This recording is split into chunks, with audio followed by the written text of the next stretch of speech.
welcome to the ATAR Notes July lecture series. I'm Isabel and I will be taking you through HSC chemistry.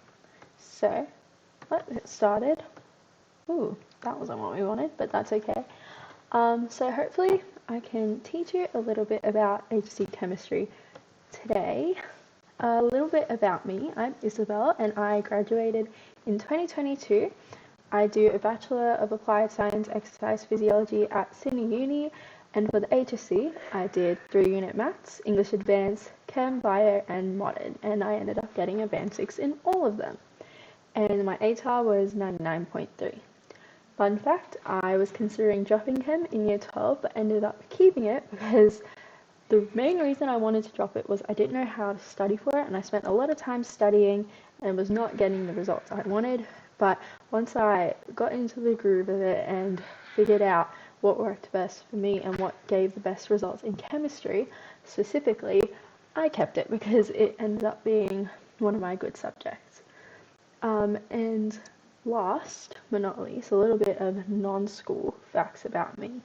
I like to dance and play touch and go to the beach. So the photos on the side there, one is of me paddleboarding in Hamilton Island, and the other one is of UCID on my walk to my 9 a.m. lecture. So UCID is very pretty. I just thought the building was nice, so I usually like to take photos of that building, the quad, whenever I go past it. So yeah, the game plan for today is to go over all of Module 8, so the 3 inquiry questions, and also I'll talk a little bit about like the general vibe of Module 8 because it's a little bit different than the other modules. And then we'll do some revision of the modules 5, 6, and 7. So there's the live chat thing going on the side. If you have any questions, you can just put them in there and I'll do my best to answer them. If I can't answer them, I'll still get an answer to you somehow. But yeah, no question is a silly question in chemistry because chemistry is hard. So if you need any clarification on anything that I've said in this lecture, pop it in the chat. If you have like a practice question you have questions on, pop it in the live chat. Anything really.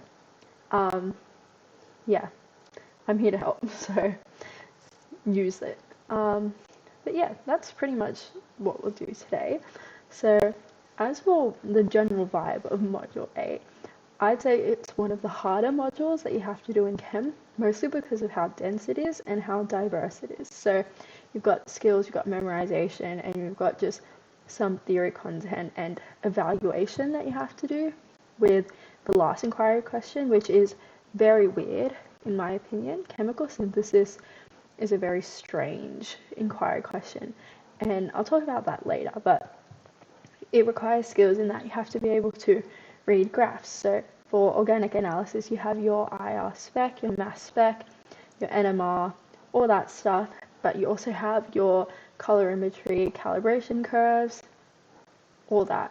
Then for memorization, you need to know your solubility rules, your flame test colors, things to do with flow charts in identifying cations and anions.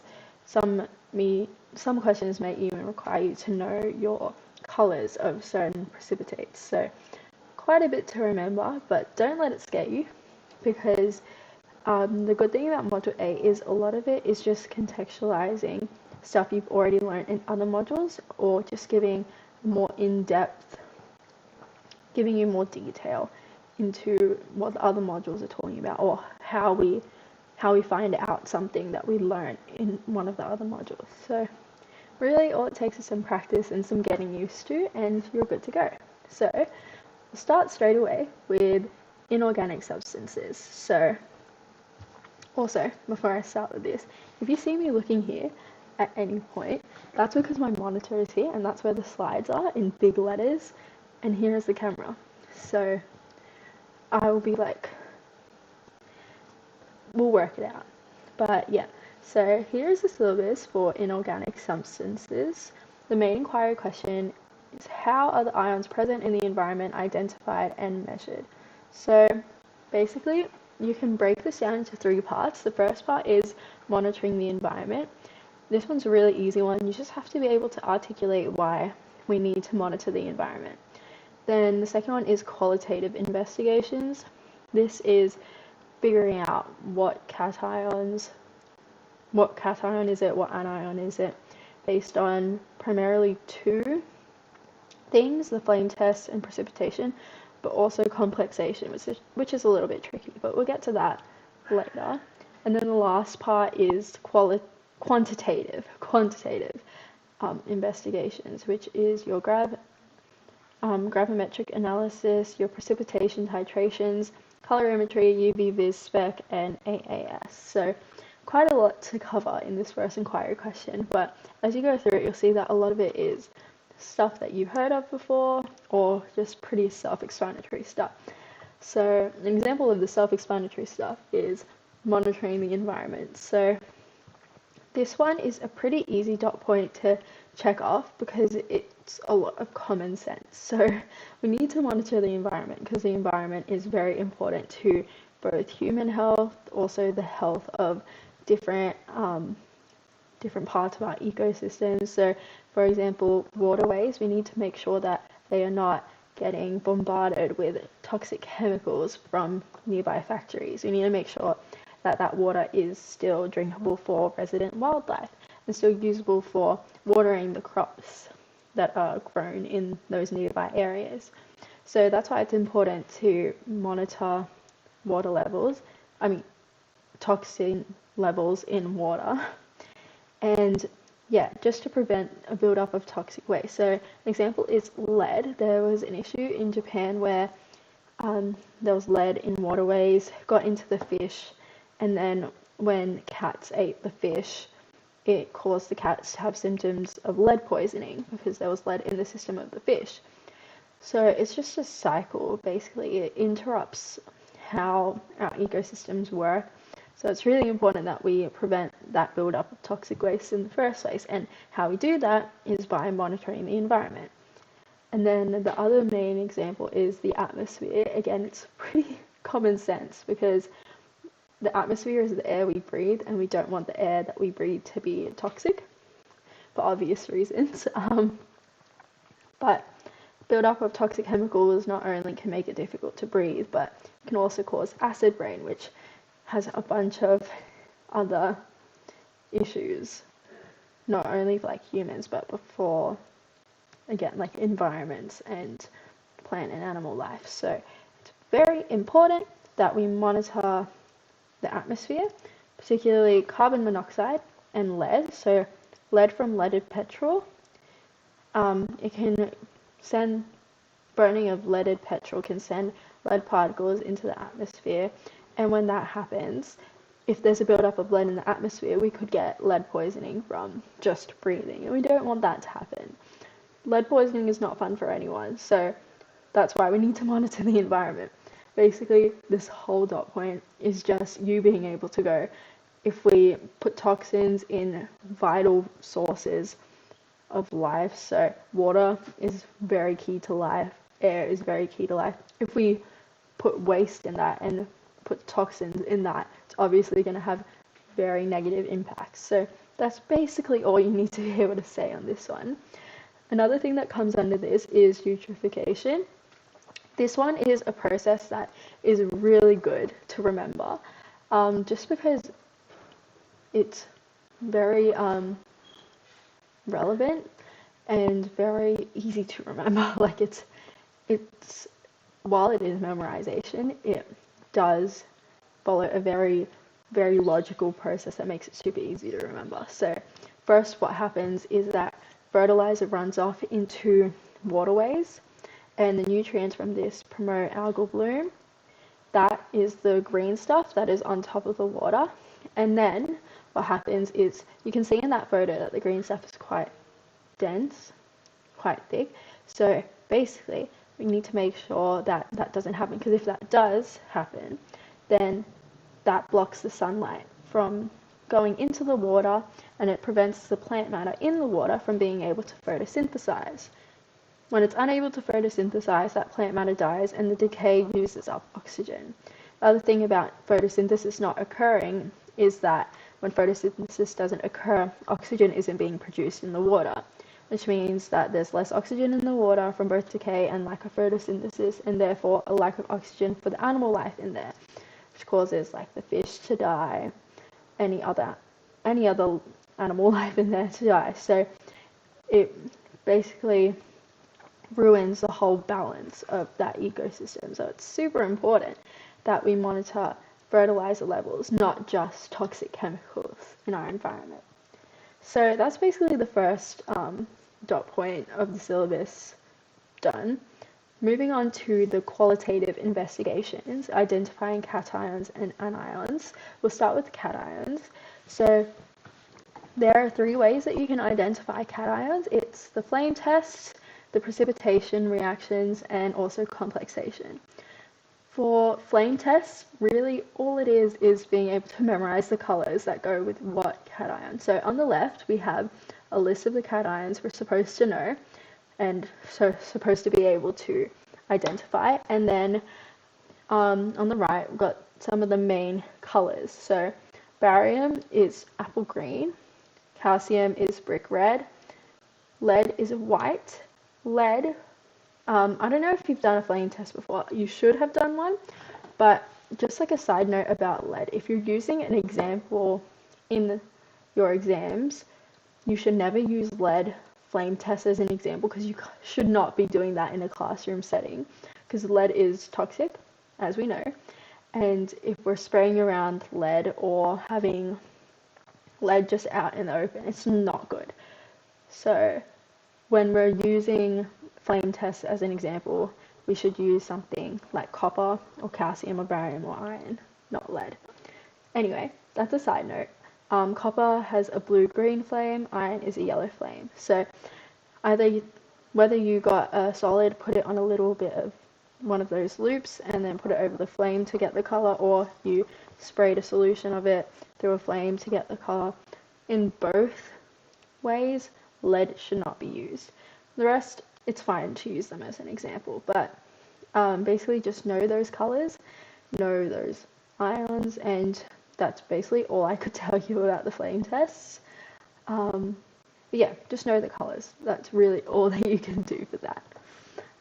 So for precipitation, you need to know your solubility rules. So solubility rules, they come up everywhere in a whole bunch of questions. So it's very important that you know them, and how I remember them and how I think a lot of schools teach you to remember them, it's NAGSAG. So NAGSAG is for nitrates, ammonia, group 1, sulfates, acetates, and group 7. And then for sulfates, they're all soluble except for calcium, strontium, and barium. So how my teacher told us was castrobar, however you want to say it, that's for sulfates. Those are the exceptions for sulfates. And then PMS for the exceptions for group 7. So group 7, they're all soluble except for when they're with PMS, which is lead for PB, magnesium, and silver. It's Ag, but S for silver. So in summary, cations, all group 1 is soluble, castrobar are not soluble with sulfate, and PMS are not soluble with group 7. So if you just know the solubility rules and know their exceptions, precipitation is really, really easy, and it should come just naturally. Once you do lots of questions, you'll know the common ones that they like to bring up. So a lot of the time they like to bring up barium sulfate. I don't know why, but barium sulfate comes up a lot. And yeah, so just the more you practice the questions, the easier it gets. So we'll do a little bit of practice. So predicting whether these will be soluble, following the solubility rules. So silver chloride is a group 7. So they are all soluble except for when with lead, magnesium, or silver. Since this is silver chloride is insoluble, so it would form a precipitate. Barium sulfate, I kind of said this before, but sulfates are all soluble except for when they're with calcium, strontium, or barium. This is with barium, so it's insoluble and will form a precipitate. calcium chloride. This is a little bit tricky because if you remember the exceptions, but you get them mixed around, you might think that calcium, when with group 7, produces a precipitate, but it does not. Calcium produces a precipitate with sulfate, but not group 7, so calcium chloride is soluble. Lead chloride, on the other hand, is insoluble because lead is the P in PMS that is the exceptions to group 7. So that's that. And then iron nitrate, iron 3 nitrate. Nitrates are all soluble, no exceptions, therefore iron nitrate is soluble, no precipitate. So that was a little bit of the thinking process when you go through it. So just go through your NAGSAG. If it helps, you can, whenever you have a precipitation kind of question, just write NAGSAG somewhere. It will probably jot your memory and help you remember what your solubility rules are. But yeah, just know them and you're all set, and they'll be pretty easy from then on. So complexation is another way to identify a cation, and most of the time it comes with a very drastic change in color, and that's what identifies whether it's there or not. So for example, if you have a solution of iron, and let's say it's pale yellow, which it usually is, you have a solution of iron and then you add your thiocyanate, complexation reaction occurs, and this causes it to go blood red because of complexation. So that's an example that you should have seen in module 5, iron thiocyanate, and that complex. But basically complexation as a whole, it's when two substances react to form a complex. And in my head, how I remember it is there's an X in complexation, so it kind of looks like an X. So it's like a one central one with like an X around it. That's how I remember it. Sometimes there's like 6 or 8, not 4, around the cation, so it doesn't look like an X, but usually there is. So there's some sort of like a cross over like a central cation. So that's just how I remembered it. It's a bit silly, but you know, whatever gets you to remember chemistry, it works. So yeah, you don't see this a lot in the HSC, but if it were to come up, most of the time it would include water, ammonium, or hydroxide. Or, like the example I said earlier, iron thiocyanate, because that's something you should have encountered in the past modules. So it goes from that pale yellow, clearish color to blood red.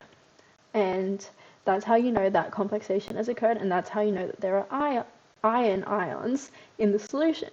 So that's one way of identifying it. So now to anions. Precipitation follows the same things as the cations in terms of the solubility rules. You just go through the solubility rules and you should have some type of answer to what anion it is. But some other bits and pieces to remember are that carbonates and phosphates are insoluble, and hydroxide is insoluble, but with the exception of calcium and barium, which are sparingly soluble. So that's the only extra piece of information you need to know other than the solubility rules. Everything else you can figure out with just the solubility rules. So another thing is, we'll see this in another slide, but if you have a carbonate ion, it will react with acid, because if you remember from year 11, acid-carbonate reactions produce carbon dioxide. So what will happen is, if you have a carbonate, a test to figure out if it's a carbonate is you add an acid to it and it forms bubbles, and those bubbles are carbon dioxide. But we'll get to that. So for flowcharts, a lot of questions when it comes to identifying ions, it requires thinking like a flowchart. So it's like the process of elimination, basically. So you start with something, and then if it does this, so let's say you start with all the cations in a mix and you add chloride, then you can have a precipitate form with lead or silver. Then, when you're choosing between those two, what you can do is put the precipitate under UV light, and then silver will decompose. So that if it doesn't decompose, you know it's lead. If it does decompose, you'll know it was silver. So that kind of thing. If you add sulfate, barium and calcium precipitate, and then you can distinguish them based on the flame test colors. So it's like you narrow it down and you narrow it further and further down using a bunch of different tests until you have only one possible ion. And sometimes you'll be required to draw up a flowchart of how you'll find that final ion. So it's good to know all of the options that you have. So if you add hydroxide, magnesium, iron, and copper form a precipitate. And this is where it's important to know the colors of the precipitates. Most of the time, it's similar to either their flame test colors or it's very distinct. Most of the time in the HSC, if you do need to know the color of the precipitate, it'll never be like a white precipitate. Well, it could be, but they'll give you enough information so you don't have to just know the color of the precipitate, if you know what I mean. So for example, lead iodide is a bright yellow color. That bright yellow color should immediately let you know that it's lead iodide. But if it's magnesium hydroxide, which is white, barium sulfate and calcium sulfate are also white. So they wouldn't give you something where there's lots of options. They'll give you something where there's only one option. So it's just something to think about when you're stuck with a question. There's only one answer, really, so you just have to keep doing stuff to figure out what it is. So, for example, if you have 3 white precipitates, maybe all of them give a different color in the flame test, stick them in a flame, and that'll give you your answer. So it's just those kinds of flowchart questions. Anyway, back to the slides. Magnesium hydroxide is white, copper hydroxide is blue-green, and iron hydroxide is white but oxidizes to green, and iron 3 hydroxide is yellow-red. So they all have different colors except for the 2 white ones, but one oxidizes to green. So in that situation, you'd oxidize it. If it turns green, you'll know that it was iron 2 hydroxide. If it doesn't, you'll know it's magnesium hydroxide. So a bunch of different options there. And the same with anions. As I said before, the thing with acid carbonate reactions produces CO2 bubbles. If you react it with copper, a blue precipitate will form with phosphate, and a blue-green precipitate will form with hydroxide. And if you can't tell the difference between blue and blue-green, I get it, because it is a little bit hard to tell. But another thing is, if you react an acid with a hydroxide, it'll be more vigorous than an acid with a phosphate. So you can just see for yourself.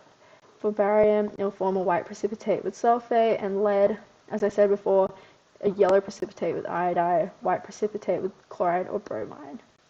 And then, if you're choosing between chloride or bromide, there's a cream colored precipitate when added to silver when it's bromide, and then silver chloride is white.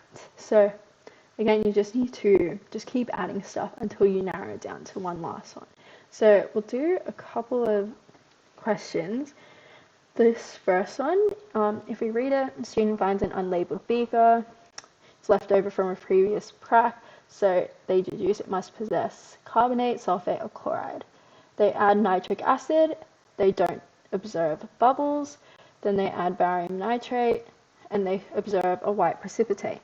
So, if we use the logic of process of elimination, it cannot be carbonate, because if it was carbonate, it would react with the nitric acid to form bubbles.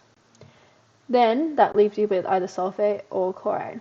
That's when you go to your solubility rules, because it says that a white precipitate was formed. That white precipitate has to be either barium sulfate or barium chloride. If you remember from the solubility rules, you'll know that barium chloride is soluble because it's a group 7, and barium is not one of the exceptions. So it has to be a sulfate anion. There you go. That's how you figure out a question like that. So I eliminated it until there was only one left. That's how you should approach those questions. For this question, it's really just knowing your solubility rules. It looks a bit complicated, but really all you have to look is at the end of step 3. So iron chloride is added to sodium hydroxide to form a brown precipitate. So if we look at the reaction, iron chloride plus sodium hydroxide will make iron hydroxide and sodium chloride.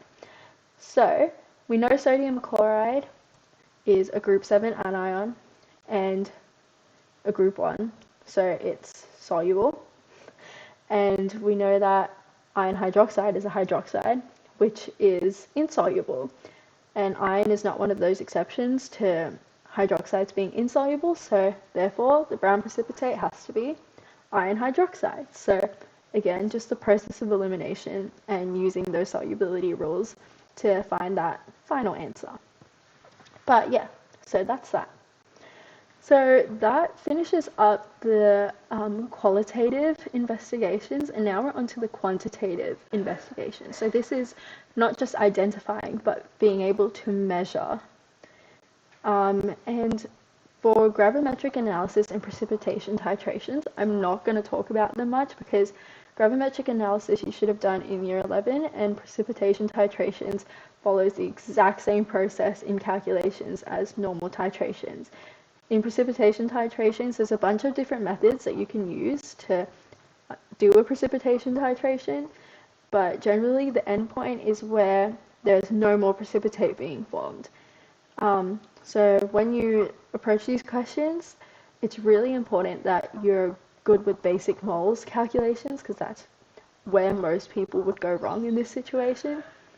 Not knowing your moles and not being careful of balancing your chemical equation at the beginning to make sure that all your ratios are correct. I think the most important thing in chemistry is writing down the equation to start off with, because that can help you avoid so many mistakes along the way if you have a good balanced equation at the beginning. So yeah, gravimetric analysis is determination of an analyte based on mass, and then precipitation titration is based on when that endpoint is reached. So just know your moles, just be very careful with those moles when you do the calculations, otherwise they're very simple. And it's something you've done before, so I won't go over that. So another way that you can measure is colorimetry, and the main way that you will see this come up in the HSC or in your trials is as a calibration curve. Either you having to draw one and then look at the absorbance for a sample, or just find out the find out the concentration based on the absorbance. There's lots of different ways, but it almost always ends up with you reading a calibration curve. So I'll talk about that more in a second, but just some theory behind it. It's based on how intense the color is. So some more theory behind it is just that when energy is added to the atom, it excites the electrons, and then when it goes back into its ground state, it emits a photon, and that's color. And when it emits that, it means when it emits more of that, it basically means that there was a higher concentration. So the more energy it emits, the more concentration it has, and that can help us figure out what the concentration of something is. So basically, that's the theory behind it. I'll go straight into how it will come up in the HSC, and it's just a calibration curve. So key things to a calibration curve is that it needs to be precise when you're doing when you're making like the standard curve. So you use known concentrations, find out their absorbance, and then plot it, and then you should get a pretty straight line if you're super precise. And when it's really straight, you can have an equation for the line if it's there in your question. That's really good because it makes it really easy to find out concentrations based on absorbance. But if not, the standard way to approach this is you get your absorbance. Let's say it's 0.3. You just draw a line across until it hits the line, and then you draw a line down, and it hits the line again. And then you read off the concentration. So basically, that's all there is to colorimetry, just being able to read off that graph or use the equation of the line to find out your absorbance or your concentration. That's really all you have to do for colorimetry. Now, UV Vis spec is a little bit tricky. It doesn't come up much. It did end up coming up into my HSC, which was quite unexpected because I was told by everyone, oh, it probably won't come up, but it will. It will if you're not prepared, so be prepared for it, just in case. It's very similar to colorimetry, but how it works is that it measures the wavelengths of light absorbed by a certain compound, and this corresponds to certain bonds. And all that information is on your data sheet, the bond stuff, but how it came up into my HSC was this question here. So it says which wavelength would be appropriate to determine the concentration of Q in a mixture of two solutions. Basically, what you're looking for is a place where the solution Q has a high absorbance and solution P has a low absorbance. The two areas where this happens are here and here. So 475 and 630, which both happen to be options in the multiple choice. Basically, what it comes down to is that we want 630. That's the correct answer. D is the correct answer because you'll see that P does not have any absorbance at that wavelength, which means that we know for sure that everything being absorbed at that wavelength is being absorbed by Q, which means the concentration that we will calculate will be the concentration of just Q, nothing else. If we do it over at 475, some of it is being absorbed by P, so we'll have a number that is much higher than the actual concentration because we think that the little bit that's being absorbed by P is actually being absorbed by Q. So that's why we need it to be 0 for P and then high for Q. So 630 D, that's the answer to that question. So another part of UV Vis spec is the Beer-Lambert law. This is a little bit of a weird part of the syllabus, I'd say. It doesn't come up often, again, but it's still worth knowing. The equation is on your formula sheet, and it looks exactly like that here. This is just on the top of your formula sheet, and what you need to do is just plug in the numbers, basically. So knowing what everything stands for, you got your IO, which is the initial light intensity, and the I is the final light intensity. So that intensity is after a little bit's been absorbed by whatever is in the cuvette. Then the funky E looking thing, I don't know what it's called, but it's the molar absorptivity, and the L is the length of the cuvette, and C is the concentration of the solution. So you just need to be able to plug in the numbers, and it's really easy from there. So an example, a red solution has a molar absorptivity of 2 liters per mole centimeters. If a light passes through 4 centimeter wide cuvette and has an absorption of 6, what is the concentration? So yeah, you'll have to work backwards because in this case you have the absorbance and you want to find out the concentration. So here's the solution.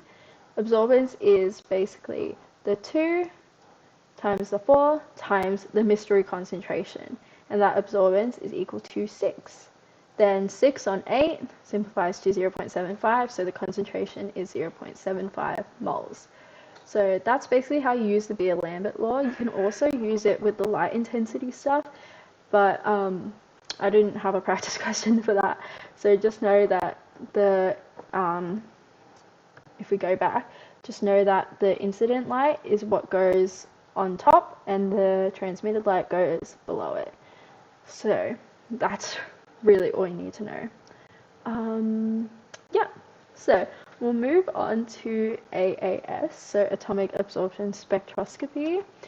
And this is similar to the other methods that we've been discussing already, colorimetry and UV Vis spec. And it's determining the concentration of a compound based on the light absorbed or emitted, and it's very useful for trace elements, very small concentrations. So use it a lot for like figuring out if there's too much of toxic chemicals in the environment, because usually it's very small concentrations that make a very big impact in the environment.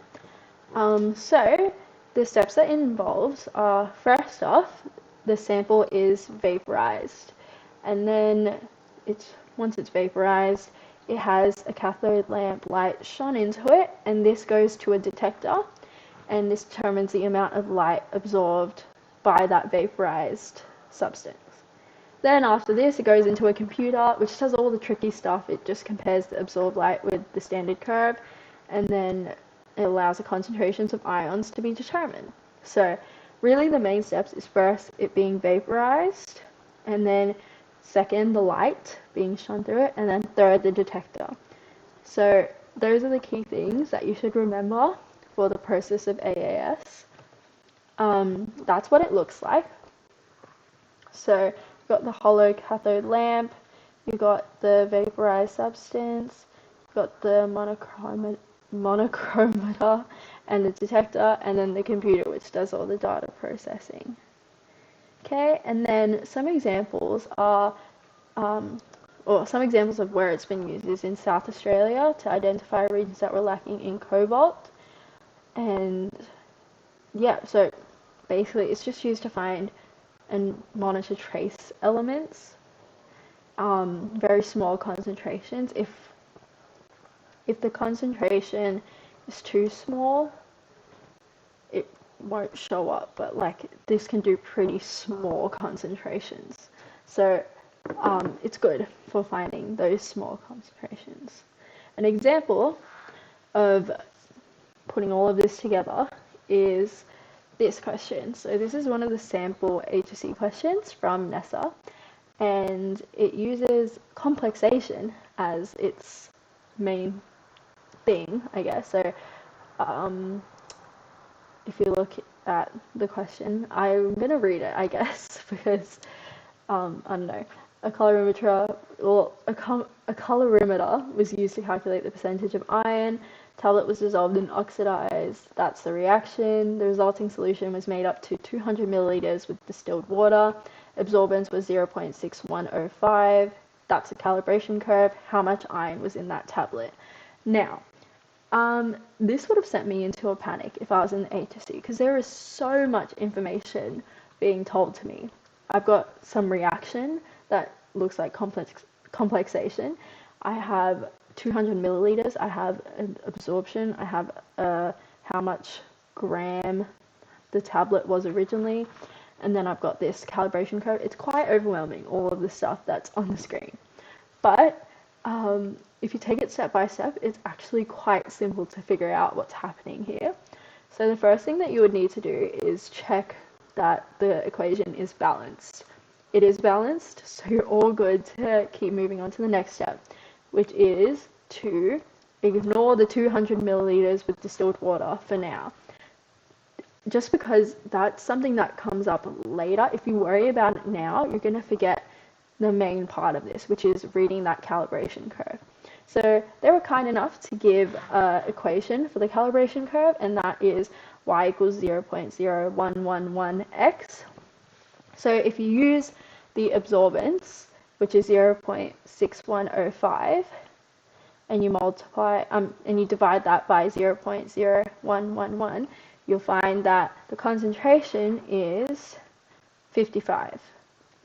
So it's 55, I want to say micromoles. I think that's, yeah, micromoles. So 55 micromoles, and we want it to go into moles just because it's so much easier to deal with moles than it is micromoles. So then what you need to do is convert it to moles, and how you do that is move the decimal place back, and then once you have it in moles, you want to put it into the 200 milliliters that it's in. So it's micromoles per liter originally, and then once we convert it to moles per liter, we want to find out the actual number of moles. And how we do that is by ignoring that 200 milliliters and using that to find out the number of moles. So we times it by 0.2, and then once that happens, you can multiply it by the molar mass of iron, and that should give you an answer. So, it's a little bit blurry, but we'll deal. That was basically how I did it. I talked through it all just then, but written down, it kind of makes more sense. But yeah, so the important parts to remember for this type of question when there's so much information is keep in the back of your mind how many milliliters it was in. So in this one, it was in 200 milliliters. You don't want to be going on with the question assuming that it's in 1 liter when it's in something smaller, because that can lead to a completely different answer. So don't disregard that, but don't worry about it straight away. You'll see that I only used that in the second part. If I used it right in the first part, I would have gotten confused. Something would have gone wrong. So it's very important that you deal with the absorbance first, and then you deal with the moles, just like I did here. So the answer in the end happened to be, what was the option? C. It happened to be C. So for those types of questions, just be really careful with your moles, and if you're doing any type of making it from millimoles to moles or micromoles to moles, just be really careful with your decimal places there. But yeah, that was one of the sample questions, and once you go through it, it's actually much easier than it looks. So, some more practice questions before I move on to the next question. Basically, first, which of the following could not be used to determine the concentration of an ion? The answer is flame test, because flame test does not tell you anything about the concentration of an ion. It only tells you what ion it is. So that is the flame test. Question 2, which of the following will form a precipitate with sulfate? If we look at all of them, only one of them is from the Castro-Bear exception, and that is barium. Like I said earlier, barium sulfate is one that they love. They love using barium sulfate. Who knows why? But yeah, so barium, C. And then for question 3, which of the following might be a useful way to check if iron 3 is in a solution? And this goes back to complexation. So if you remember my example before, iron thiocyanate, that complex, that goes from a pale yellow solution to a blood red one, and therefore option F, it's not A, B, C, or D apparently, it's option F. Option F, add thiocyanate, is the correct answer for that question. So that's basically all of that first inquiry question. And now we'll move on to the second inquiry question, which is organic substances. And this is my favorite part of the whole, probably the whole of HSC chemistry. This has some of my favorite stuff in it, so get excited, but not too excited because it actually is kind of hard, but we'll see. So this is the syllabus. The inquiry question is, how's information about the reactivity and structure of organic compounds obtained? And it looks smaller than the first one, but this is a lot of skills-based stuff. So we'll just go through it quite thoroughly, so you get used to the kinds of questions, because this is quite new, but I can almost guarantee you that there will be a question from this section in your HSC or your trial. It's always worth lots of marks, and it's really good at distinguishing people who just learned everything and people who actually understand what's happening, because all the questions could be so diverse, could be so different. It's the skills that really matter in this part of the syllabus. So I'll go through that some more with you now. So first, qualitative tests of organic compounds. This is just how to determine different functional groups and different bonds. So the carbon-carbon double bond, it's the bromine test. We know this one. It will decolorize bromine water. That's the main one you need to remember. There's also this other test where the addition of potassium permanganate potassium permanganate triggers a change in color. Then you've got your hydroxyl groups, which are like alcohols, and you have your active metal test. So if you add it to active metals, it will trigger the production of gas. That's a really easy one to remember. Another one that some people like to mention with hydroxyl groups is adding like acidified permanganate or dichromate and seeing the color change, because alcohols oxidize obviously, and this will change the color. But this doesn't really work because other organic compounds can oxidize as well. So if you remember from your organic chemistry, aldehydes can also oxidize. So it'll have a color change if it's an aldehyde, but also if it's an alcohol. So like that's not one of the best tests. That's why it's not written here. Yeah, and then you also have that other test, which is adding steric ammonium nitrate to change color. And then you've got your carboxylic acid tests, and this is all basically stuff that you could do with a normal acid, so litmus paper, and also sodium hydrogen carbonate testing, which produces carbon dioxide bubbles. And then also ester test, so if added to an alcohol under reflux conditions, if it produces an ester, which is usually associated with like a fruity kind of smell, if that happens, then it's a carboxylic acid. So carboxylic acids, you can basically test its presence, I guess, with any acid test, so litmus, sodium hydrogen carbonate. That's basically it for that part. Now we're going on to my favorite part of the syllabus. So this is structural analysis techniques. So there's a little bit of theory behind this, but the most important thing I want you to get away from this lecture series is that it's the skills that matter. You could remember every single, there's no possible way you could know what they're gonna ask you about. Like, it could be any organic compound ever that they're gonna ask you about. And if you don't know how to interpret the graphs, there's no way for you to know what that organic compound is. So that's why it's really important to really hone in your skills in this section. So we'll look at 4 main things: mass spec, infrared spec, NMR, and then UV vis spec. But we'll mostly focus on the first 3 because those are the 3 that come up most often in these types of questions. So let's get into it. Mass spec involves turning a compound into an ion. What happens is an electron beams passed through and it makes it into a bunch of smaller charged fragments, and these are then passed through a kind of magnetic field, and when they move through that magnetic field, they go in certain directions, and that helps determine their mass. So if it's a lighter mass, that magnetic field would move it more because it's lighter. If it's a more heavier mass, that magnetic field will move it less because it's heavier. So knowing the way that an organic compound breaks apart can help us figure out the different fragments and can help us figure out what compound is represented in one of these graphs. So I'll give you an example. This is what they look like. It looks like a bunch of lines around, and there are lots of different peaks and that kind of stuff. But the main things to remember are that the one furthest to the right peak, that would be our molar mass. So the largest fragment size is our molar mass, because yeah, that's just how mass spec works.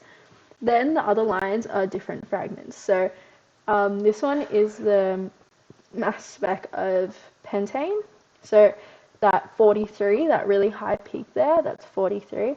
That would be a propyl group. So if you look down here, I did the maths for you, drew it out. That's what the group fragment will be. And then you also have the 29 peak, which will be a ethyl group. So those are 2 ones that come up really often in mass spec, just because a lot of compounds would have a group that's like an ethyl group or a propyl group. So knowing that 29 and 43 mean those things, sometimes they can mean something else if it adds up like that, but most of the time it'll mean an ethyl and a propyl group. So just remember those numbers. They can be super handy when trying to figure out like the organization of an organic molecule. Like, you'll know straight away that 43 means that there's 3 carbons, a proper group, and you'll be able to figure out, like, it's super good to remember. But yeah, that's mass spec basically. Here's a practice question. So, as I said before, the furthest one, which is that 88 over there, that is our molar mass. So that's the first thing you should look at when you look at a mass spec thing. You want to look at that molar mass, and here, when you look at that molar mass, you can rule out most of the options. Then the next thing that you need to look out for is the fragments. So that 60 is very important. You need to find out what that 60 means. So if we go to our little calculator and do a little bit of maths. So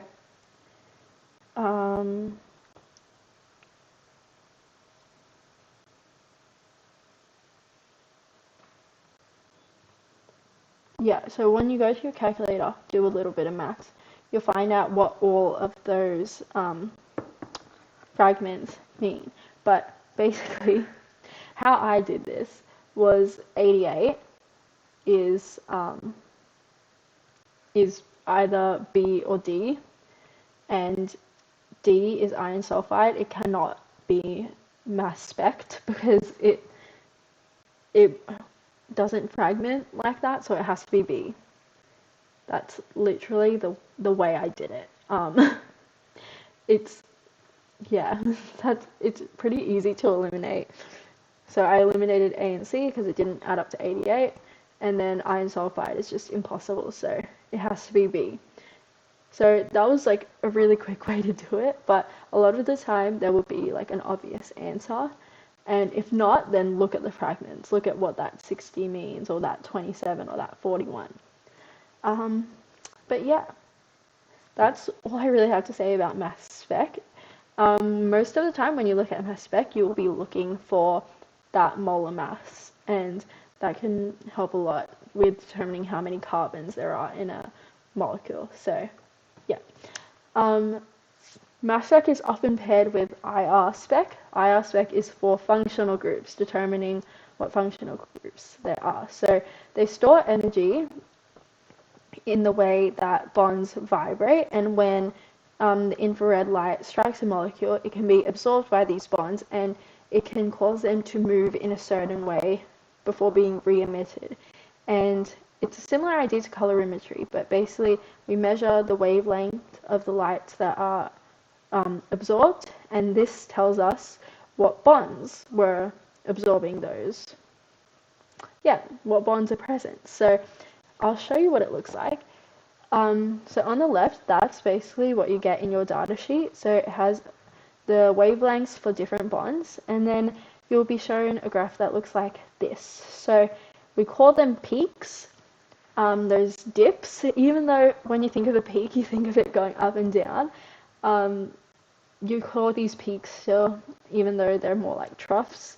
But yeah, an important thing to note is past 1,500, so this stuff here, that's called the fingerprint region, and we usually ignore the fingerprint region except for when there is a very distinct peak that just has to be mentioned. So most of the time that would be a CO bond.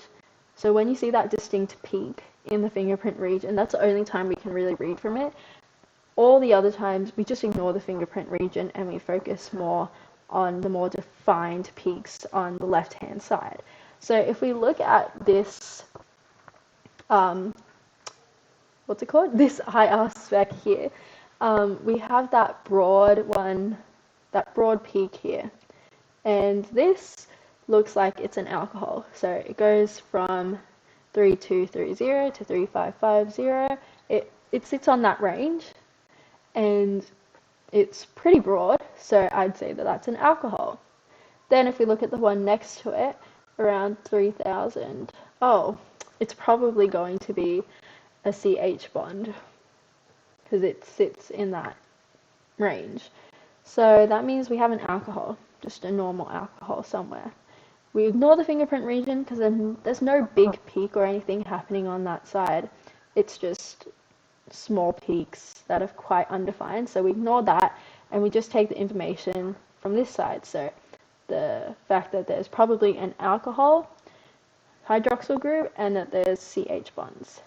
So this tells us what functional groups there are, but it doesn't really give us too much information on the position of said functional groups, or how many carbons there are, how many bonds that are alcohol, like how many alcohol groups there are, how many bonds there are. All of that information is not here. So we always need to use it with something else. So with mass spec, if we have it with mass spec, we could maybe find out how many carbons there are in this alcohol molecule and figure it out from there.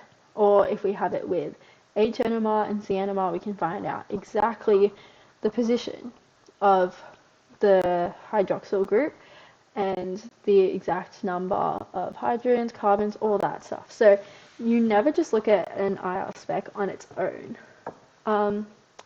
So I started talking about NMR, which is nuclear magnetic resonance, and this is a little bit tricky theory-wise, but basically all you need to know is that it has something to do with how the nucleus spins. So if it's spinning one way and then it switches to spin another way, we can gain information on like what type of nucleus it is.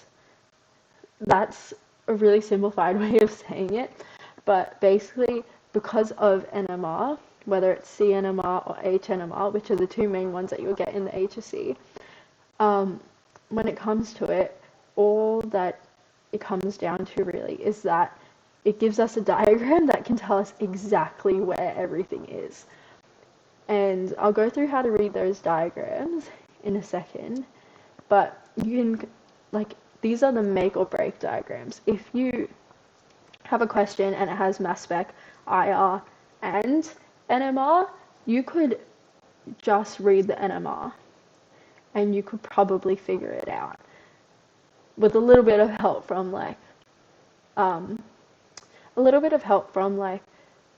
the functional groups IR information, but like NMR is just very comprehensive with the information that it gives you. So it's very important that you know how to read these, and I will go over that now. So HNMR, the trickiest part of Module A, and it's tricky because it has this thing called splitting, and I'll get to that later. But so first things first, when you look at an HNMR diagram, you want to count how many peaks there are. And by peaks, I mean like the clusters of peaks. You don't want to count the individual peaks just yet, just want to count those clusters. So here you have 3 clusters, ignoring that TMS at the end. And those 3 clusters means that there are 3 unique hydrogen environments. So each cluster corresponds with a unique hydrogen environment. What that means is if we look at this HNMR diagram, it's of ethanol. And if we look at that, that diagram of ethanol, we will see the distinct hydrogen environments. So we have this hydrogen environment here, which is a hydrogen which is just bonded to an O. Then we have this hydrogen environment here. So both of these hydrogens are the same unique environment because they're both bonded to a C, and that C happens to be bonded to a C, and that happens to be bonded to an O. So they're both on the same unique hydrogen environment. Then the last one, it's 3 hydrogens sharing the same unique hydrogen environment, and that's because they're all hydrogens attached to a carbon that is attached to another carbon. So those are the 3 distinct unique hydrogen environments, and those correspond with the 3 peaks. Now, another thing that's important to remember with HNMR and also CNMR, which we'll get to later, is that the further to the left it is, so this OH, which is the furthest to the left, the further to the left it is, the more electronegative it is. So that OH is the most electronegative because of that O, because of that oxygen. The CH3 over here is the least electronegative because it's furthest away from that oxygen. So that's another important thing to look at when you're first looking at a HNMR diagram. So the 3 peaks means 3 hydrogen environments, and that one is the most electronegative. So once we figured that out, the next thing to do is look at the actual individual peaks. So this is splitting. Splitting occurs because of interference with the neighboring hydrogens. So you'll see that this hydrogen environment here, it has 3 neighbors, 3 neighboring hydrogens, and those neighbors will interfere with how this hydrogen is read. So basically what this means is if we look at the diagram, we'll see that the CH2, it has 4 mini peaks in the cluster. So there's 4 mini peaks here. Then in CH3 there is 1, 2, 3 mini peaks. And then here in the OH, it's a little bit hard to see, but it has 3 mini peaks. So you have the 2 small ones on the outside and the highest one in the middle. So the OH and the CH3 have 3 mini peaks, and then the CH2 has 4 mini peaks. So what happens in HNMR is the number of peaks in the cluster is 1 more than the number of hydrogens in the neighboring environments. So what that means is if we look at the CH2 here, it has 4 mini peaks. That means 4 is 1 more than the number of hydrogens in the neighboring environment. Yeah. So CH2, in the neighboring environment, we have 1, 2, 3 hydrogens. That is 1 more. That is 3. 1 more than 3 is 4, and that 4 is the 4 peaks.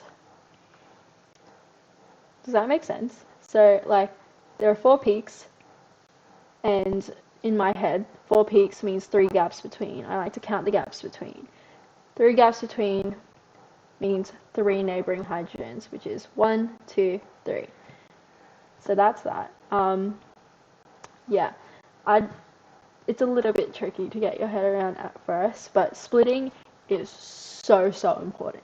Understanding splitting and understanding why it happens. First of all, I've seen a question in a past paper where they asked, why does splitting happen? It just happens because of interference from neighboring hydrogens. That's all you really have to say. But understanding splitting, why it happens, and how to read splitting can make all the difference in being able to determine what molecule it is. So for this one, let's say the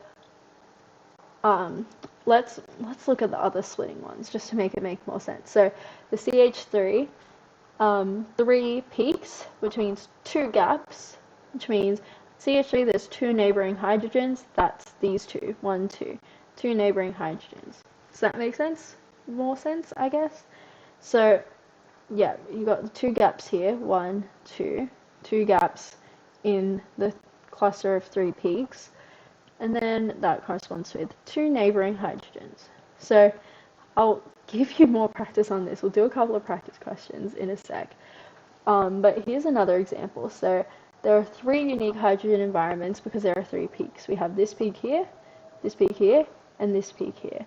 The most electronegative one is a singlet. So how we name them is a singlet for a single peak, doublet for 2 peaks, triplet for 3 peaks, and so on. So this one has no splitting.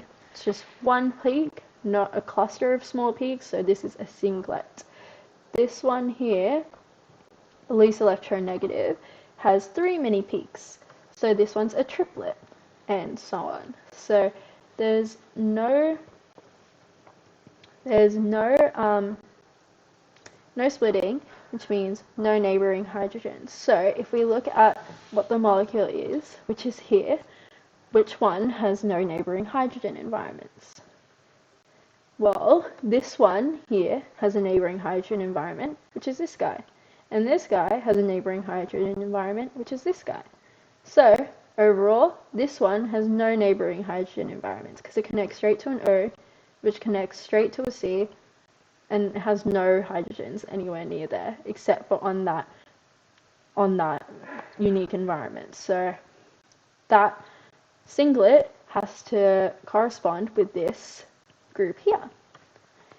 So hopefully that has made some sense, because splitting is a bit confusing, but as we do more practice, it'll make more sense.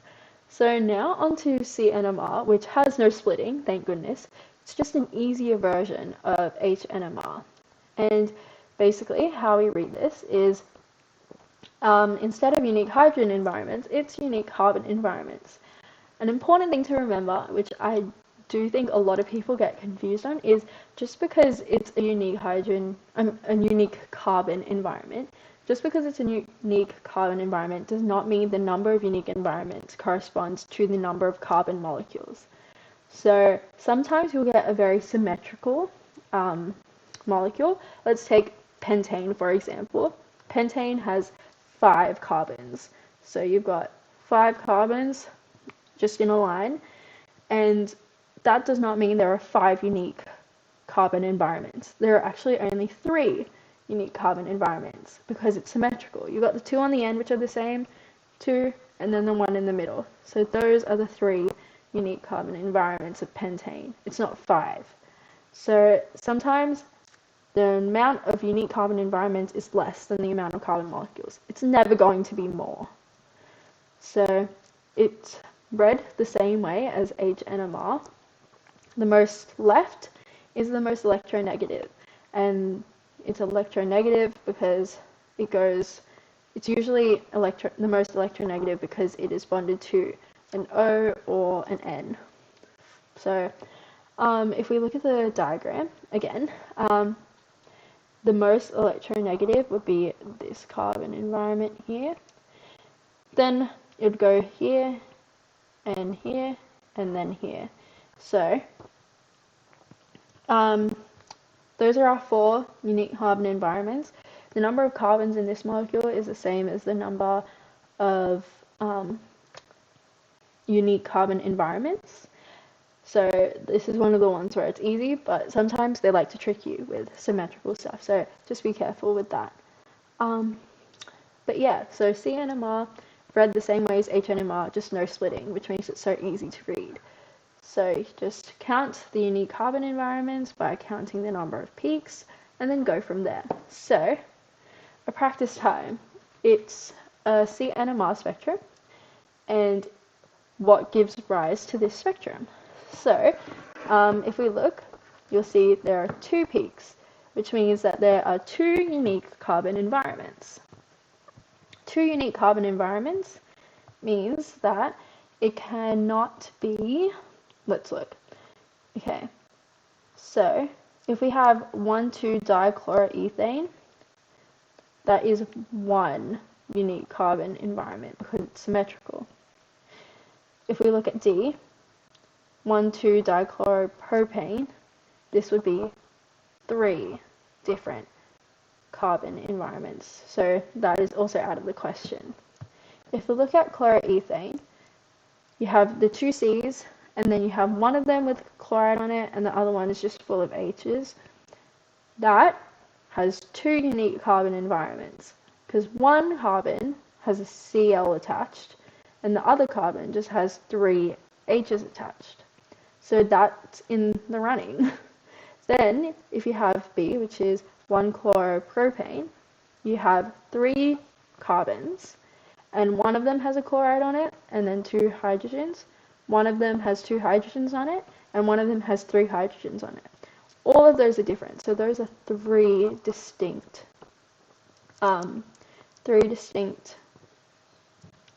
carbon environments.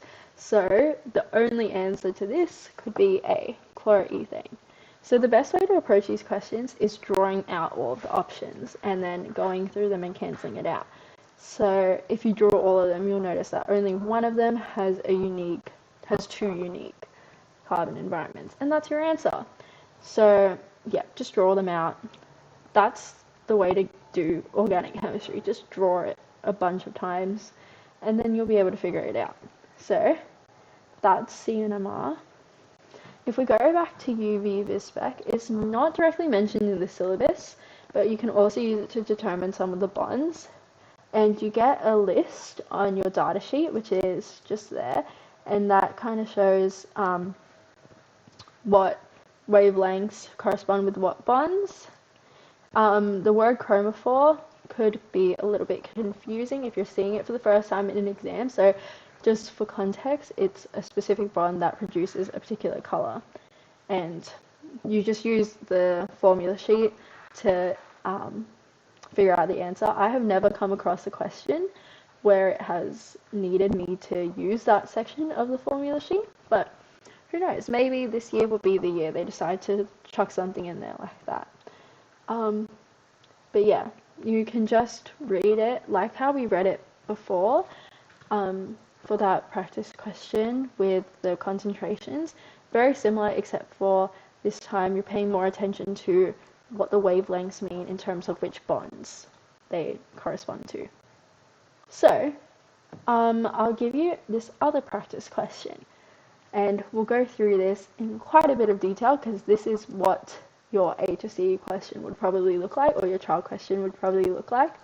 So, here is the formula, C5H10O2. So immediately what you should be thinking about is whenever you see something that's O2, it could be one of two things. It could be a carboxylic acid, or it could be an ester. And based on the IR spectrum, we can figure out which one is which. So we'll get to that in a second. We have the formula C5H10O2, and then we have the HNMR, the CNMR, and the infrared spectrum. Before we look at HNMR and CNMR, we're going to look at the infrared spectrum, just because that can give us information on whether it's a carboxylic acid or an ester, and that'll make all the difference when we look at the HNMR and CNMR. So if we're looking at the IR spec, what we'll notice is that there's a really, really messy fingerprint region over here, except for this pretty distinct peak here that I'm pointing at. And this one, it's about 1,250. And if you look at your data sheet, this corresponds to a CO bond. So this still doesn't rule out whether it's a carboxylic acid or an ester, but it's something to keep in mind. The rest of the fingerprint region we can ignore. Then we can look at this here. So if you look at your data sheet, you'll see that if it's an acid, it would have a really, really broad peak around here. We are not getting that. We're not getting that broad peak at all. This is a very skinny peak. This corresponds to the CH bond. So we can rule out that it's a carboxylic acid, meaning that what we're looking for today is an ester. So another way to confirm this is this peak right here. This peak, if we read the wavelength, it's about 1750. This corresponds with the C-double-O bond. This is in an ester, just as the CO bond is, so it's an ester, almost certainly. And it is, like, it's not an acid, so it has to be an ester. After we figure that out, you should, the next step, I'm not going to do this right now in front of you, but you should draw out all ester options for C5H10O2, all the different combinations possible, and then we'll rule them out one by one. So if we look at the HNMR spectrum, it very, very kindly gives the splitting pattern, so I don't have to count it. So in the HNMR data, we have a doublet, a singlet, and a septet. So that's 7. So that's a lot. And the most chemically shifted, so the most electronegative one, is 7 neighboring hydrogens. So that suggests that it has an environment on one side an environment on the other side. It's not just one of those ones that's just one environment on one side. And then the oxygen. So that can already give us some information on what is happening here. Then for the CNMR spectrum, you'll see that there are 4 unique carbon environments. So CNMR has 4 unique carbon environments. HNMR has 3 unique hydrogen environments. Now, I'm not going to go through the entire process here. It's really just checking whether that splitting counts, but what I will do is, this is the answer.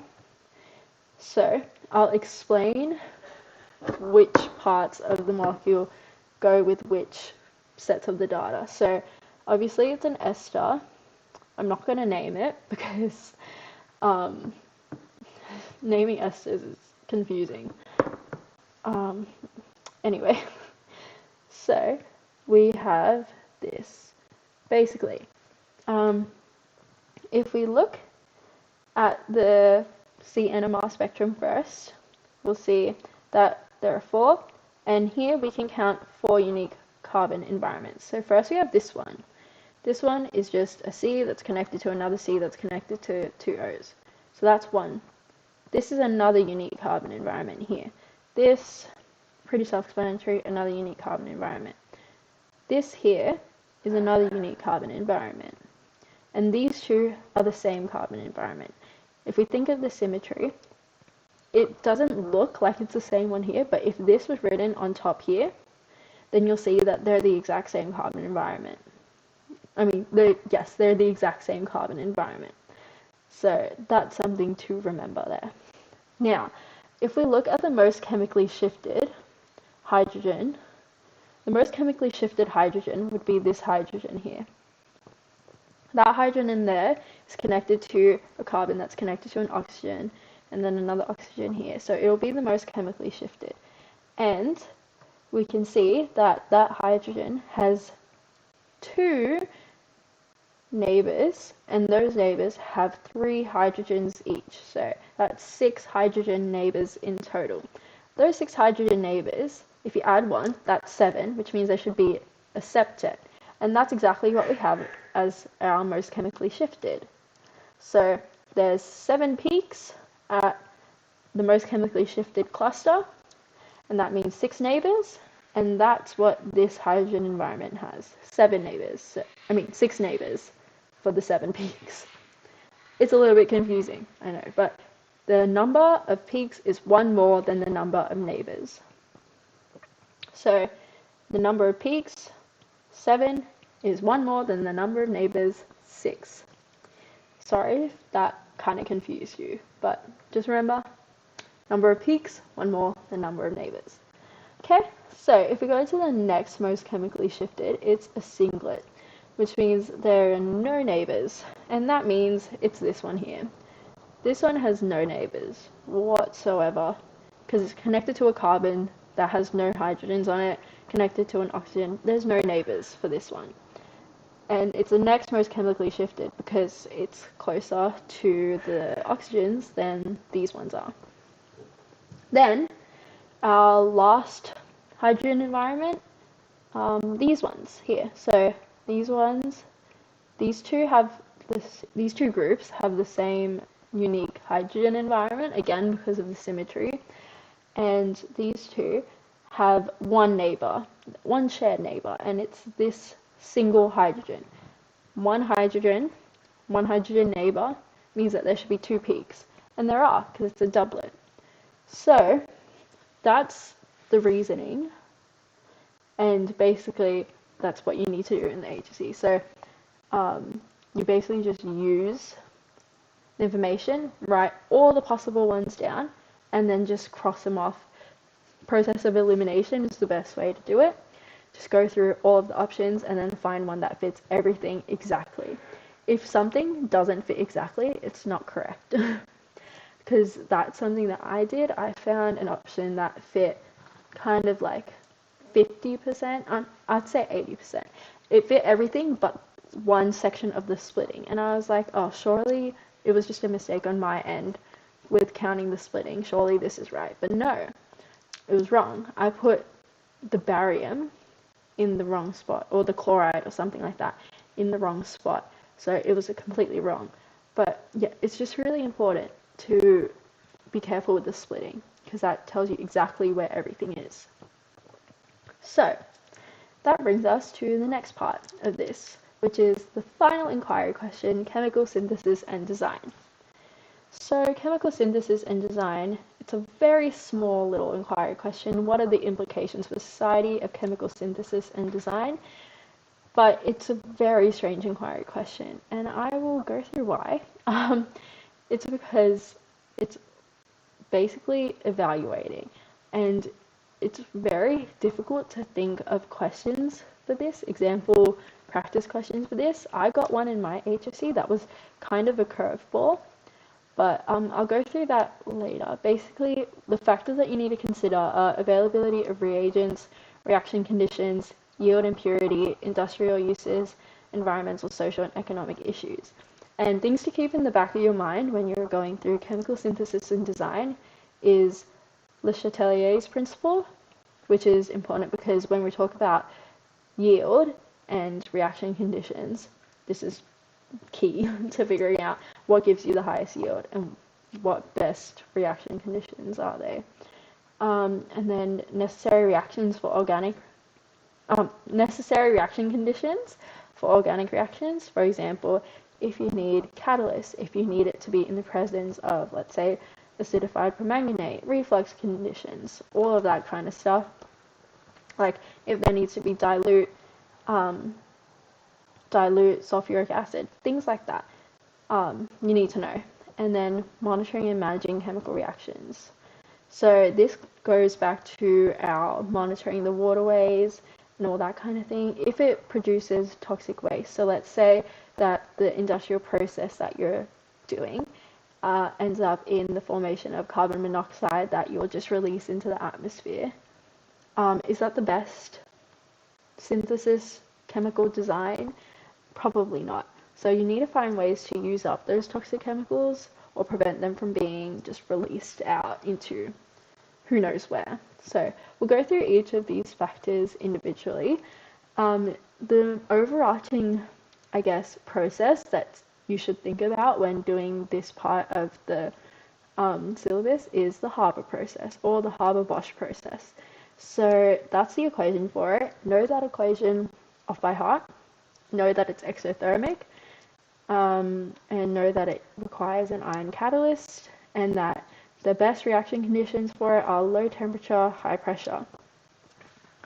And basically, all you need to know is that ammonia has lots of uses, particularly with fertilizer, and it's been used as a fertilizer for a very long time, especially in producing food during the First World War.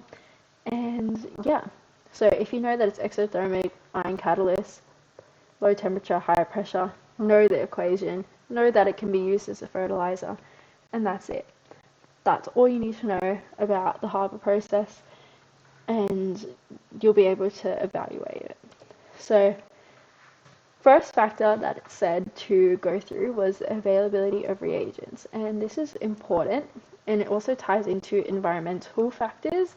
I'll get to that in a second, but it's important to figure out where your reaction will be located because of how available the reagents that you need for the reaction are. So you don't want to be doing your reaction in a factory that is in a different country to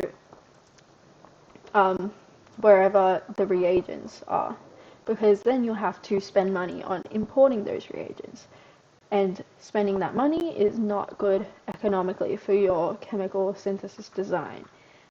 Then on top of that, transporting it will be horrible for the environment.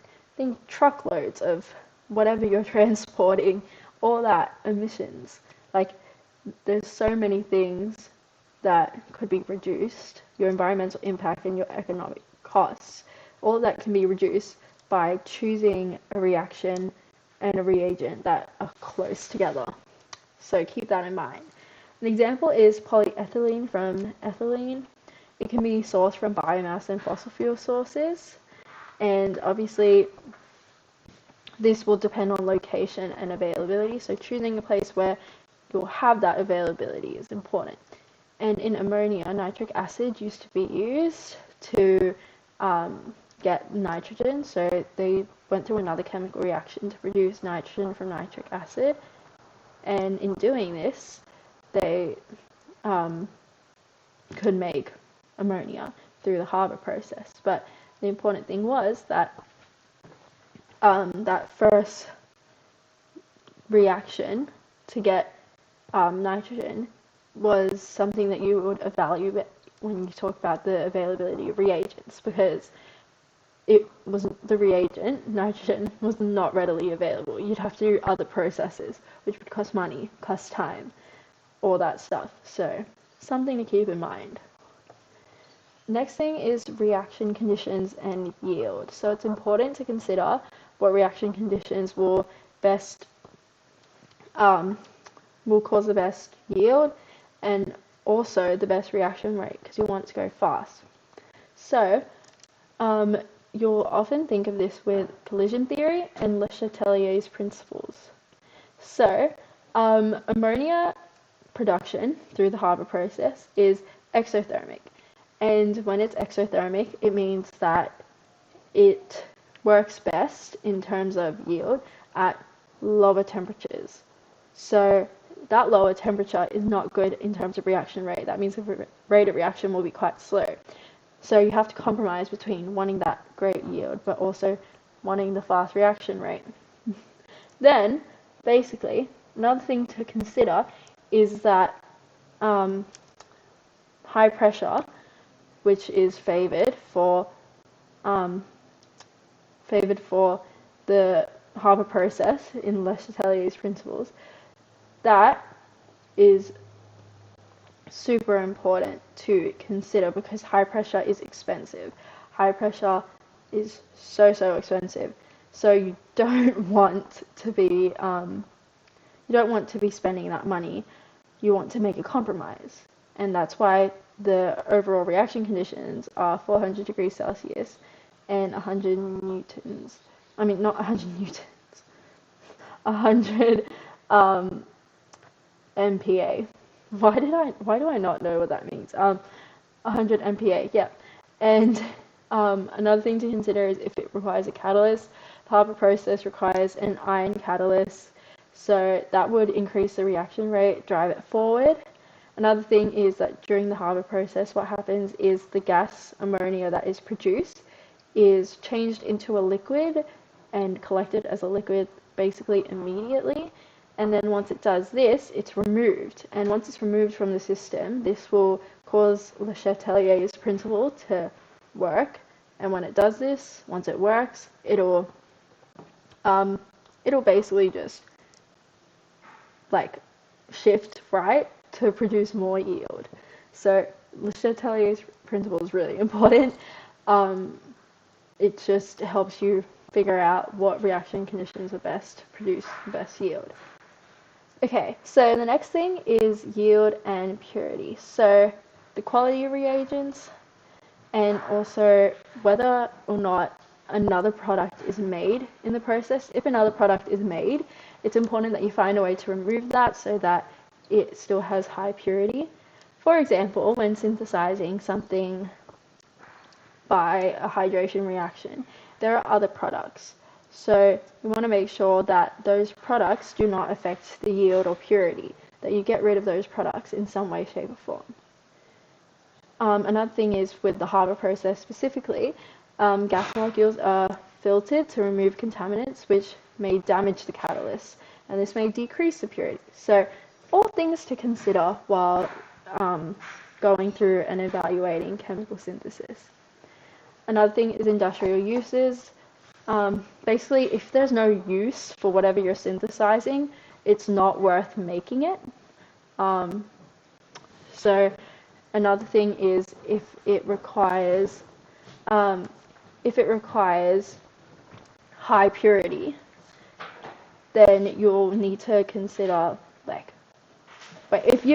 if the industrial use requires higher purity, then you will need to consider different reaction conditions than if it requires lower purity. So cheaper soap would obviously be less pure than more expensive soap. So you would use a different process in chemical synthesis for those things. So as spoken about earlier, ammonia is used for fertilizers, and it's used in lots of fertilizers. It's very good for fertilizing, and it was really needed in the time of World War I because they needed lots of like food, I guess. So in the context of the harbour process in World War I, ammonia was used as a fertilizer a lot to make sure they had enough food.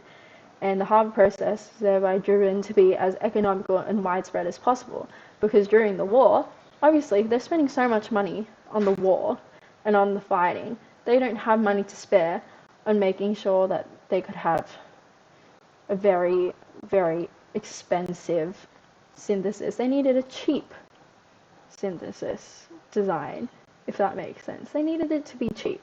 So that's why you need to consider the industrial uses, because yeah, like it's pretty self-explanatory. They wanted it to be economically viable in that kind of time period, and therefore it occurs at a lower pressure even though it might not provide the best yield. And that's because also with the industrial uses, it's being used as fertilizer.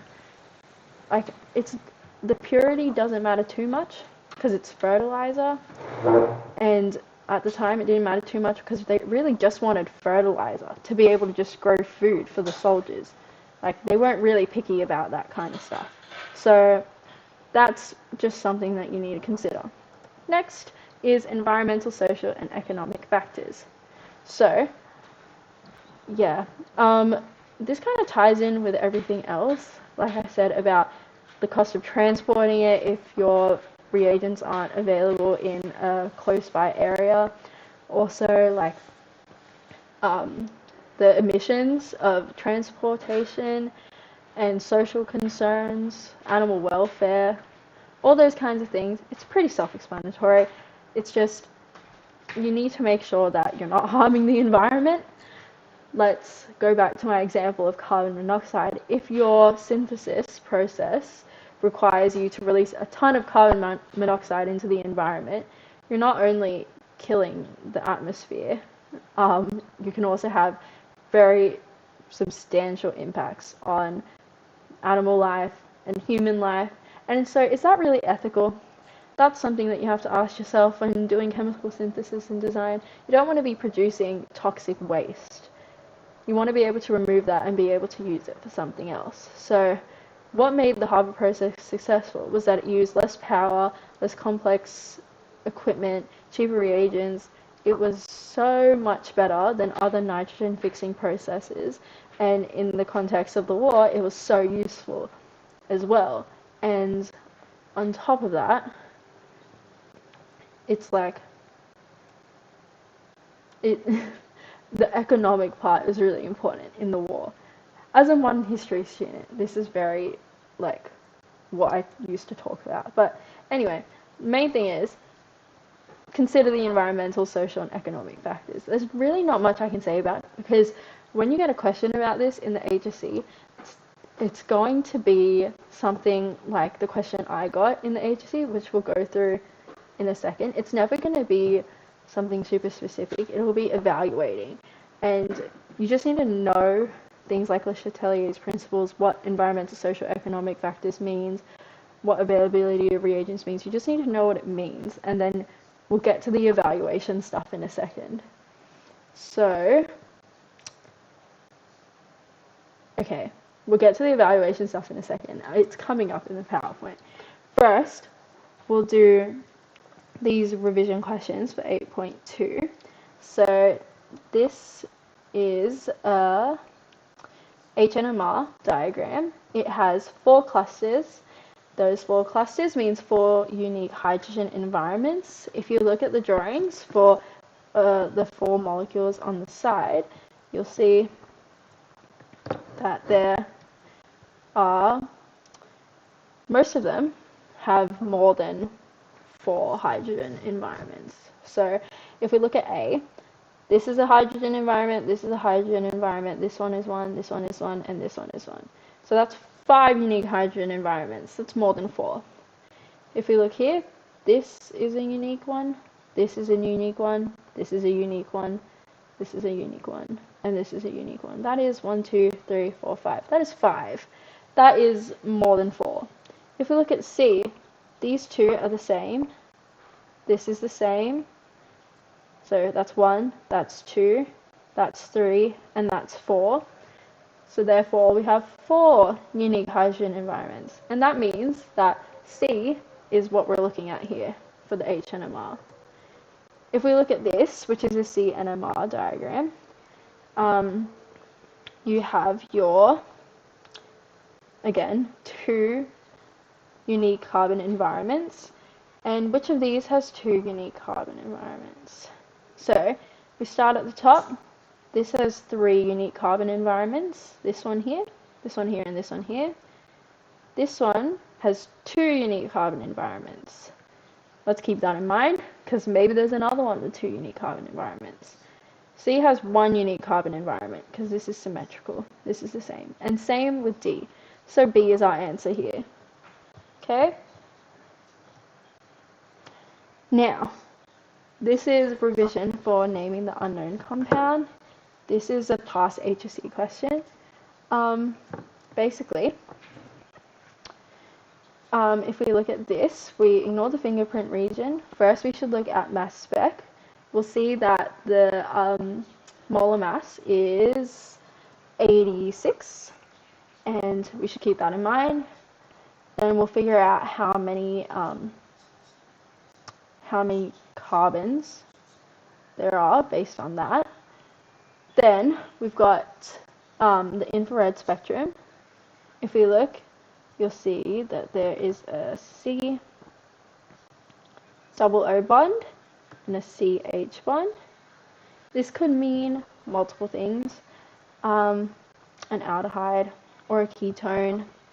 Could be either. But we'll see. Then if we look at the proton and carbon NMR spectrum, see that there are 3 unique hydrogen environments and there are 4 unique carbon environments. So this already tells us something. This tells us that there's some sort of symmetry happening. There is a hydrogen environment where there's like 2 that share that same unique kind of organization, because there are 4 carbon environments and 3 hydrogen environments. Anyway, basically how this works is if you look at the mass spec, you'll see that it's 86. That mass of 86, if we say that it's a ketone or an aldehyde, that means that there are 5 carbons. Okay? There are 5 carbons, so those 5 carbons, we move on to figure out, well, is it just straight up pentanone? No, it is not, because of the splitting pattern that it shows and the carbon NMR. So that means that there's a methyl branch somewhere, because there are 4 carbon environments and 5 carbons in the molecule, so there has to be a methyl branch somewhere.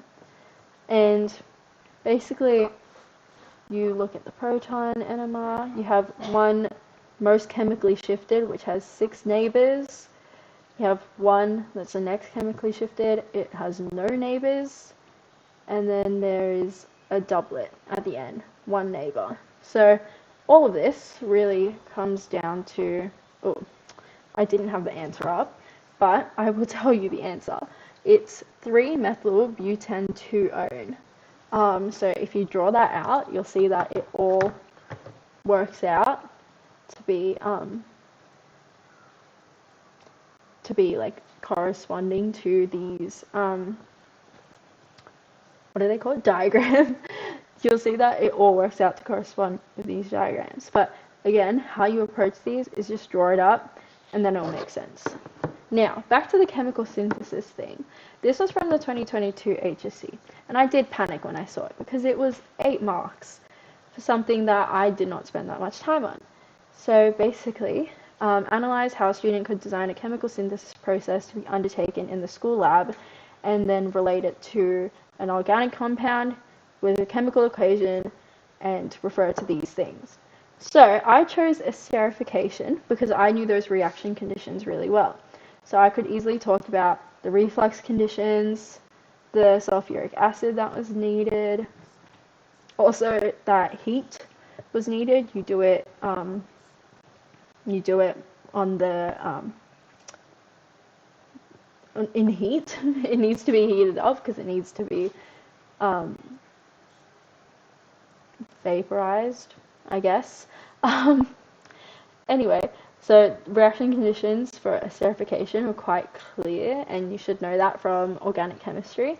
Then selection of reagents, it's pretty easy. You have a carboxylic acid and an alcohol. Those are very ready in a school lab kind of setting. It's not something that's too hard to obtain for schools. Then potential hazards, you have the fact that you're dealing with hot stuff. So I could talk about that. You talk about how if you don't cool down the alcohol that's getting vaporized, inhaling alcohol might be bad. You should open up the windows, do it in a fume hood, those kinds of things. Also, if the gas gets out, it could be volatile. I mean, it is volatile. Gas gets out, it could be flammable. You don't want it to be near an open flame. All that kind of stuff. Basic school lab rules you can just talk about there. So that's just what I did. And then yield and purity of the products. You can evaluate this and analyze this by saying things like, how do I know that the end product is all ester and not some runaway alcohol that was just volatile and ended up being put with the end product? So it's like there was quite a bit to talk about for that. But when you get a tricky question like this, a sort of curveball, if you will, you just need to go with what you know. So don't try to find it. Asks for an organic compound for a reason. It's because there's not many options when you have to talk about the synthesis of an organic compound. There's not many options in a school setting. They're kind of giving you a hint that you should probably be doing esterification. And esterification, if you know the reaction conditions, you're good. Like the fact that the ester is removed and it causes like Le Chatelier's principles to favor the formation of the ester as more of it is being made and being turned back into liquid form. All of that stuff, it's all good things to talk about. Getting to 8 marks, I don't actually know if I got, like I could have gotten a 4 out of 8 on this question. I don't know. I didn't get my paper back. But from what I read in the marking criteria, I did answer the question. So hopefully I did well on that question. But yeah, 8 marks worth. Make sure that you put in the chemical equation because it asks for it. That's like 100% a mark. And don't forget to add in your states because that's very important as well. But yeah, this is the type of question you get for chemical synthesis and design, and it's a weird one. It's really weird. So just keep in mind that chemical synthesis and design is a very weird question, and like it's a very weird part of the syllabus, and you'll get weird questions on it. So you just need to be prepared to analyze the information that they give you on the day. Like you can't really prepare for it other than knowing your Haber process and knowing its reaction conditions. Because if they ask you to provide an example, Haber process is probably the best way to go. So that's all the content for Module 8. Now for revision and just advice. Module 8 is big. It is confusing at first. It is a lot to take in, and the main things that you should be able to do in order to succeed in Module 8 really is just be able to read those HNMR, those CNMR, mass spec, and IR spec diagrams. make sure you know how to read them well, because again, I can almost guarantee that that will be in a trial or the HSC. Then know all the factors of the chemical synthesis process, be able to name them and be able to say something about them and know what they mean. By being able to say something about them, knowing how they are in relation to the Harvard process, it makes it really easy to think of something on the day if you're given like a curveball kind of question, like how I was in the HSC. Then also knowing your solubility rules and flame test colors and even precipitate colors. But yeah, that's really all there is to it. It's a lot of memorization at the beginning, memorizing your process, memorizing those solubility rules and all of that. But in the end, it just ends up being a skills thing. It should come almost automatically to be able to just go, oh yeah, this is soluble, this is insoluble, and this is like 43 is a propyl fragment, 29 is an ethyl fragment. All that kind of stuff gets easier the more practice you do. So that's my thing for today. Like, you're not going to get it straight away. It takes a lot of practice. It took me a lot of practice, and I still get confused sometimes. So all you need to do is just try your hardest, and you'll be fine. So how to approach tricky questions when it's in an exam situation. Your first instinct is always to panic, but don't panic. That's silly. Well, it's not silly, it's natural. But if you panic, you're wasting energy on panicking when you could be using that energy to being able to get as many marks as possible. So when you're panicked, you see a question, you have never seen anything like it before, you don't know what's happening. Instead of giving up, you should think, how can I get as many marks as possible on something I have no clue what I'm doing? So how you do that is first write a balanced chemical equation. That's always 1 mark. They'll always give you a mark from that, almost always. And if not a balanced chemical equation, if it's like module 5, write your KEQ or your Q or your Ka. Write the formula for that down.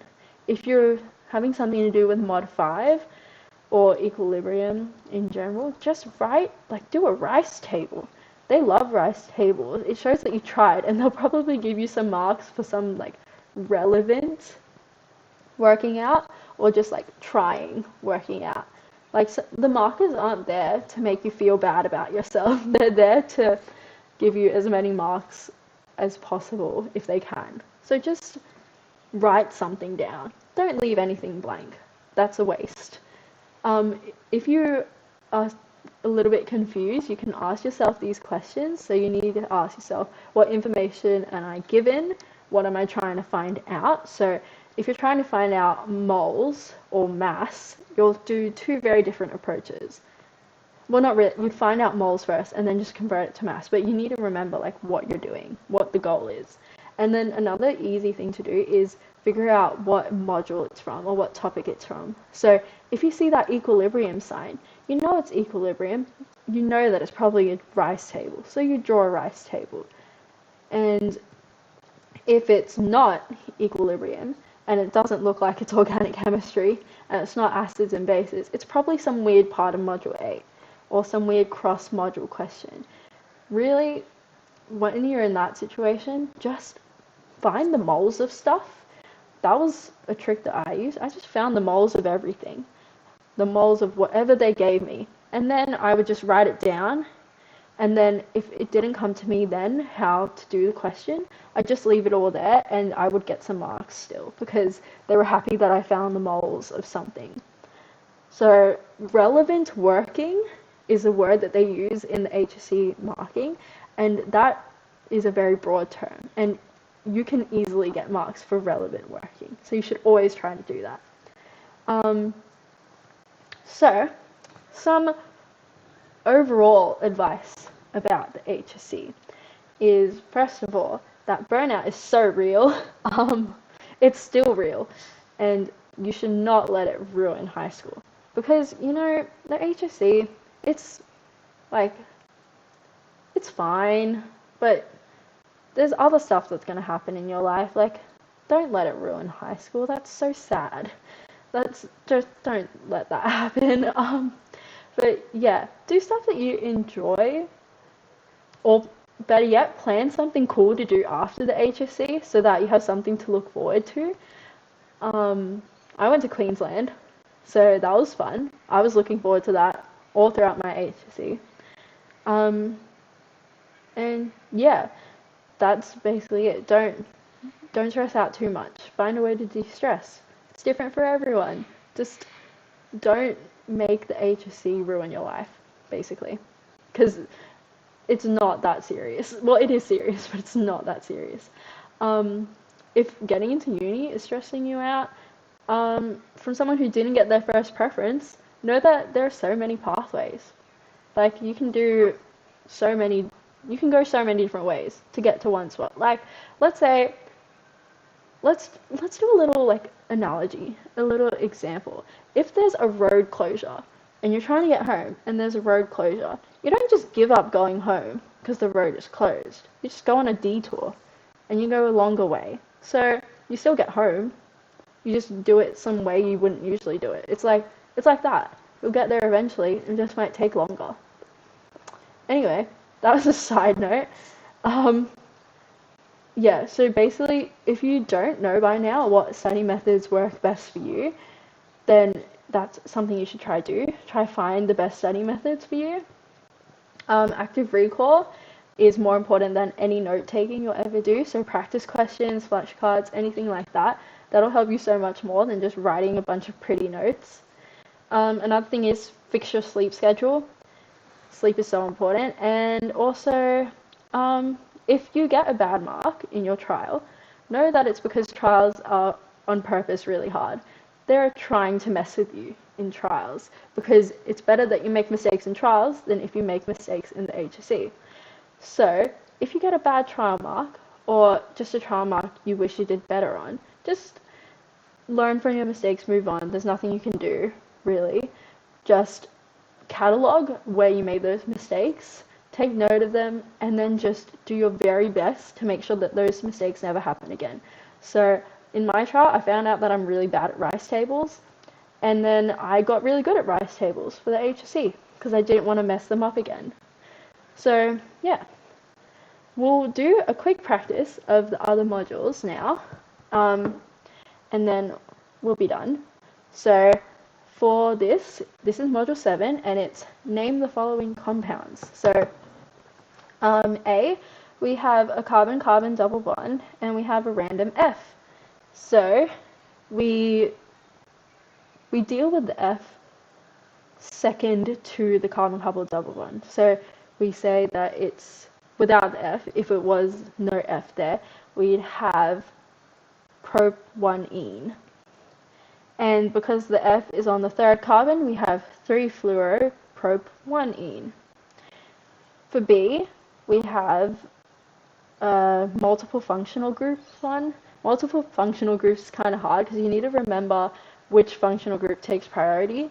How I remember which one takes priority is that the ones that have the higher masses are usually the ones that take the most priority. So this is an alcohol and a carboxylic acid. The carboxylic acid takes priority, so it'll be propanolic acid. There is a hydroxyl group on the third carbon, so it's 3-hydroxypropanolic acid. Pretty self-explanatory there. So this one is reaction pathways. So we're starting off with unsaturated molecule, and we need to get ourselves to that carboxylic acid hydroxyl group situation. So how we do that is we need to first make it into an alcohol, which can then be oxidized into a carboxylic acid, and then from there we can change it into the extra hydroxyl group. So how you do that is we'd start off with substitution, so that F would become an OH if we add sodium hydroxide. Then what you do then is, now that you have an alcohol, basically, what you need to do is oxidize it. So you get your acidified permanganate and you oxidize it, so then you'd get an alcohol. I mean, you oxidize it, so you go from an alcohol to a carboxylic acid. And then once that's done, you want to get rid of that carbon-carbon double bond. So once you get rid of that carbon-carbon double bond, how you do that is hydration. Hydration, it'll split it up, so one gets an OH, one gets an H, and that will end up with your final product. So reaction pathways, you just go through all the different organic reactions. You just need to know your organic reactions, and then you'll be all set for reaction pathways. So for this, they can both be turned into polymers. What type of polymer could each become? So the carbon-carbon double bond is a very good sign. That sign tells us that it will be an addition polymer, and the OH over there and the H, like the H and the OH, these guys, I'd say, this one here and this here, they are signs of a condensation polymer because they would come and form water, and that's a condensation polymer. So there's your answer. A is addition, B is condensation. So if we're going to module 6, let's consider compound B. It's an organic acid. What does it mean in terms of Bronsted-Lowry theory? So a Bronsted-Lowry acid, that is a proton donor. And a proton donor, it will donate a proton. That's basically all you would need to say for this type of question. It donates this one here, or this one here. Yeah, that's basically it for that question. This one is a little bit tricky. It's your Ka, pKa stuff. So the relationship between pKa and Ka is the exact same as pH and H. So keep that in mind. But given that a compound B has a pKa of 4.5, determine the pH of 0.1 molar solution of compound B. Here is the solution. So first thing I did was write out an equation, and I just assumed that it was a monoprotic acid for this. Then what you do is you use the pKa to find the Ka. Then you write an expression for Ka based on the equation. So again, some extra marks will be given for that Ka if you have nothing else to offer to answer the question. If you have no idea what to do, write that Ka expression down and it will help you out. Then just some normal algebra, and then you get your pH. So that's that. Yeah. Then this is a mod 5 question. So this question is, it's in a sealed rigid container, which means that it's a closed system. So equilibrium can be established. And what will happen if the temperature was increased? So it's exothermic, which means that an increase in temperature will drive the reaction left, which means that the amount of NO will decrease. So this is all just Le Chatelier's principles, basically. Here is another one that's Le Chatelier's principles. This is account for changes in the conditions that have shaped the graph during the time the system was observed, include a relevant chemical equation. Basically, for this, we have a concentration of, at T1, we have the concentration of N2 increase. That means that N2 was added because none of the other ones are doing anything. So nitrogen was added. Also, something else to consider here is that this represents the Haber process. Just a fun thing. Anyway, at T1, N2 was added. At T2, all of them do a quick little increase. So that means that the pressure increased. And that means that the volume decreased. So that's what you would write there. And for T3, it all has no like sharp spikes or anything, but they all do a little curve. And when you see that, you should know immediately that it's a change in temperature, because if it was a change in pressure, it would be a spike of some sort. If it was something being added or taken out, it would be only one of them spiking or not spiking. When all of them are moving in that curved shape, it's a change in temperature. So in this case, we know that the Haber process is exothermic. So if the product is decreasing, so if NH3, ammonia, is decreasing, that means that the temperature must have increased. So that is all the info that I have today. It was a lot because Module 8 is a lot, but I hope that you learned something of note here, or maybe even just started to understand something that your teacher couldn't explain to you. Yeah, so hopefully real-time Isabel has been answering your questions on the side. But yeah, thanks for coming and listening in. I had a great time. Yeah, cool. I hope you guys do a great job in chemistry, because chemistry is hard. Don't give up, because chemistry ends up being a little bit fun, especially in Mod 8. So yeah, good luck in chemistry. Bye.